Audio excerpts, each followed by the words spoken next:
সুধে যাত্রা আমাদের দর্শক মণ্ডলী, আজকের যে বইখানি আপনাদের সম্মুখে উপহার দিতে চলেছেন এপার বাংলার প্রখ্যাত নটনাট্যকার বাবু সুদাস সরকার বিরচিত একখানি সম্পূর্ণ সামাজিক যাত্রাপালা, অশ্র ভেজা ফুল সজ্জা, অশ্র ভেজা ফুল সজ্জা। তাহলে শুনুন আজকের এই যাত্রাপালা। আজ আমি বড় সুখে তোমার এই সুখের প্রাসাদে প্রবেশ করে আজ আমরা আশীর্বাদ নিতে এসেছি বড়দা। আশীর্বাদ? হ্যাঁ বড়দা, ফুল সজ্জার পূর্ব লগ্নে জীবনের প্রথম পদক্ষেপে তোমার আশীর্বাদ হোক আমাদের চলার পথের পাথেও। এই কে হলো চৈতালি? বড়দাকে প্রণাম করো, প্রণাম। যে মানুষটা আমার জীবনের সময় স্বপ্নটুকু ভেঙে টুকরো টুকরো করে দিয়েছে, সে কখনো আমার প্রণামের যোগ্য হতে পারে না। বৌমা থামুন, ভেবেছেন বৌমা বলে নেখামো করলে আমি কেউ সুখী হব তাই না?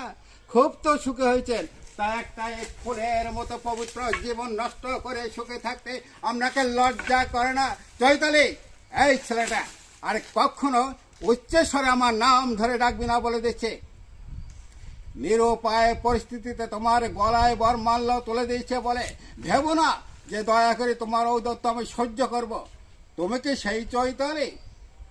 সেদিনের চৈতালি মরে গেছে সুশান্ত, তোমাদের আদর্শবান বড়দা তার আদর্শের বড়াই করে আজ এই চৈতালিকে পুতুল সাজিয়ে তার খেয়ালি মনের খেলা খেলেছে।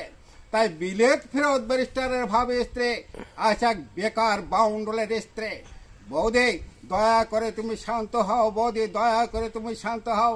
দেখো বড়দার চোখে জল, মেজদা শোকে দুঃখে অভিমানে বোবা হয়ে গেছে আজ তোমাদের ফুল সজ্জা।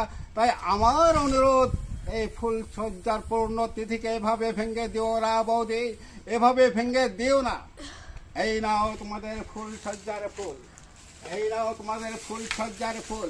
আর তোমার মেয়েটাকে বলো এই ফুলের মধু খেয়ে ফুলের সজ্জায় শুয়ে রঙিন স্বপ্ন দেখে রাতটা যেন কাটিয়ে দেয়।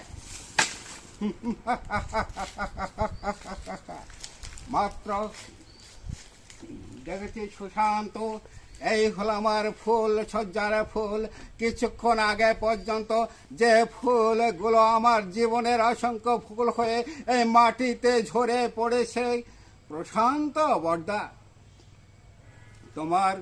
তোমার কথা রাখতে গিয়ে বিনা প্রতিবাদে চৈতালিকে আমি বিয়ে করেছি। এবার